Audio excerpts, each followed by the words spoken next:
right at you, the PM Cowboy Podcast. Hi, this is your Project Management Cowboy coming to you with another podcast. I have the pleasure of introducing a new guest to you in the series of the Project Management Cowboy Podcast. I've been inviting guests that I've worked with in the past, people who are in many cases also mentors. The guest we have today, Mithat Külür, is one of those gentlemen. He'll introduce himself in just a moment. But it is my absolute pleasure to introduce to you titans of the industry, titans of project management. I've worked together with Mithat. He had the displeasure of working together with me as well. But we'll give him the opportunity to kind of introduce himself so that you know where we're coming from. Mithat, welcome. Thank you. It's a pleasure to be here. Okay. Where do we know each other from? That might be a good start to kind of set this up.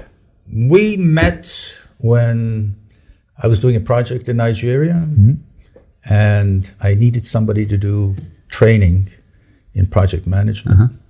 I got your contact from somebody I'd worked with, and we met. We did one small training project, and we clicked really well, and then we grew it into a big project. Yeah. We worked as partners, training the whole Ministry of Industry in Nigeria. It was a fun project. It was a great project. We built a whole institution. Yeah. And we were going strong, and then the project ended. Yeah.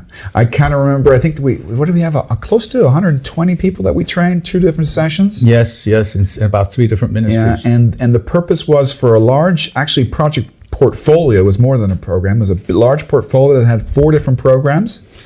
It was basically, Nigeria was trying to start up something they called new industrial revolution. They wanted a new push towards industrialization. And we were there trying to help them figure out, how to do it, how to identify various sectors. It had a very illustrious name. Are we allowed to mention the name?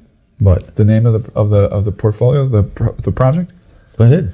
Nigerian Industrial Revolution Plan. Peace, brother. Very, very ambitious goals. I believe when I don't know if you were involved beforehand, but when I got there with you, I think they'd already been 1 year into the project. Lots of really diverse group of individuals that needed training. And I believe after the training, you came up to me and says, the training went well, but we kind of have the feeling, or they kind of have the feeling that they need a little bit more help to actually make this fly. And you asked me, I was very gracious of you, whether or not I'd like to stay on and actually, if I could do any of the stuff I talked about. So that we had a really, really great time. Nobody cares about this, but this is just us having a good time here.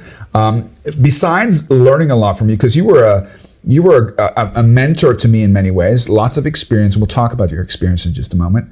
But you were also a tough taskmaster. I figured you out fairly quickly. You haven't said that before. Huh? It's the first time I'm hearing that. No. I think you know that. I think anybody who knows me, anybody who's watching this and knows that will probably confirm this. Very, very fair.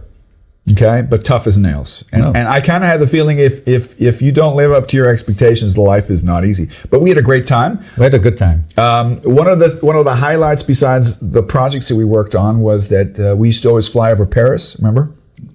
Load up on wine. Yes, and he used to always tell me, bring a second suitcase. And I said, I don't need that many. He said, no, bring a second suitcase. Because what we would do in Paris, in duty free, was load up on cheese and red wine and whiskey. And for the time we were down there, that's how we got by. Yeah. So that was fun times.